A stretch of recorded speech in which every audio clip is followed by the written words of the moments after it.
بسم اللہ الرحمن الرحیم۔ سیرت النبی صلی اللہ علیہ وسلم باب نمبر 11 فجار کی جنگ۔ خانہ کعبہ میں تانبے کے 2 بت تھے، ان کے نام اصاف اور نائلات تھے۔ طواف کرتے وقت مشرک برکت حاصل کرنے کے لیے ان کو چھوا کرتے تھے۔ حضرت زید بن حارثہ رضی اللہ تعالی عنہ فرماتے ہیں کہ ایک مرتبہ آپ صلی اللہ علیہ وسلم بیت اللہ کا طواف کر رہے تھے، میں بھی آپ کے ساتھ تھا۔ جب میں طواف کے دوران ان بتوں کے پاس سے گزرا تو میں نے بھی ان کو چھوا۔ نبی کریم صلی اللہ علیہ وسلم نے فوراً فرمایا، ان کو ہاتھ مت لگاؤ۔ اس کے بعد ہم طواف کرتے رہے۔ میں نے سوچا ایک بار پھر بتوں کو چھونے کی کوشش کروں گا تاکہ پتہ تو چلے ان کو چھونے سے کیا ہوتا ہے، اور آپ نے کس لیے مجھے روکا ہے۔ چنانچہ میں نے ان کو پھر چھو لیا۔ تب آپ نے سخت لہجے میں فرمایا، کیا میں نے تمہیں ان کو چھونے سے منع نہیں کیا تھا؟ اور میں قسم کھا کر کہتا ہوں، نبی پاک صلی اللہ علیہ وسلم کبھی بھی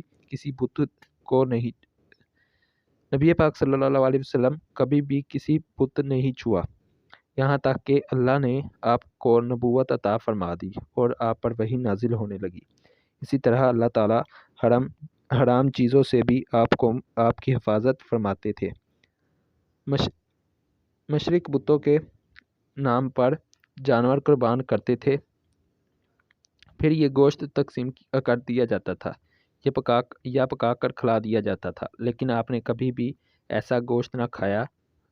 خود آپ نے ایک بار ارشاد فرمایا، میں نے کبھی کوئی ایسی چیز نہیں چکھی جو بتوں کے نام پر ذبح کی گئی ہو، یہاں تک کہ اللہ تعالیٰ نے مجھے نبوت عطا کر دی۔ اسی طرح آپ سے پوچھا گیا، کیا آپ نے بچپن میں کبھی بت پرستی کی؟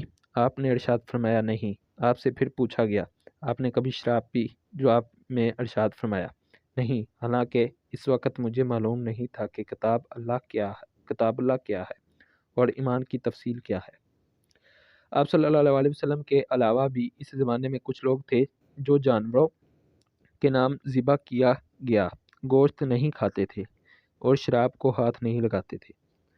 بچپن میں آپ نے بکریاں بھی چرائیں۔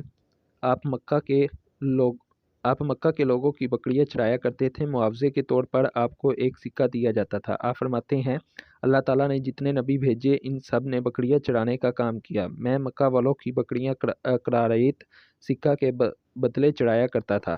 مکہ والوں کی بکریوں کے ساتھ آپ اپنے گھر والوں اور رشتہ داروں کی بھی بکریاں چرایا کرتے تھے۔ پیغمبروں نے بکریاں کیوں چرائیں؟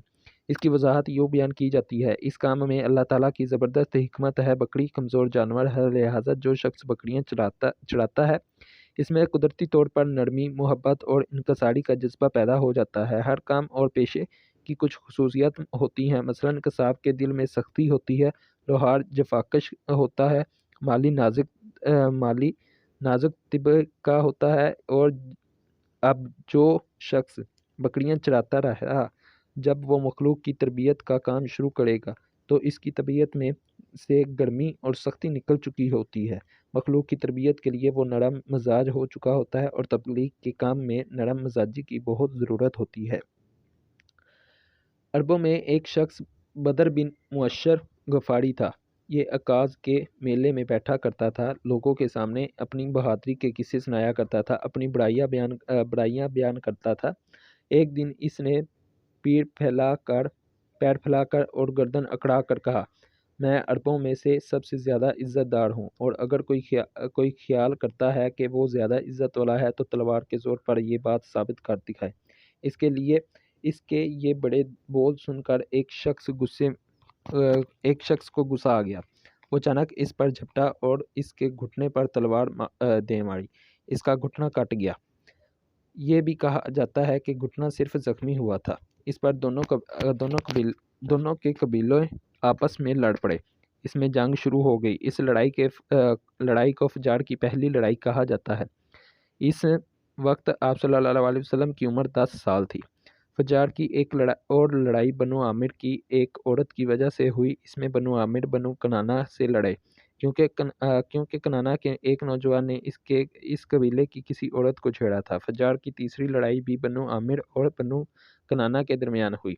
یہ لڑائی قرض کی ادائیگی کے سلسلے میں ہوئی۔ فجار کی ان تینوں لڑائیوں میں نبی کریم صلی اللہ علیہ وسلم کی نے کوئی حصہ نہیں لیا۔ البتہ فجار کی چوتھی لڑائی میں آپ صلی اللہ علیہ وسلم نے شرکت فرمائی تھی۔ عربوں کے ہاں 4 مہینے ایسے تھے کہ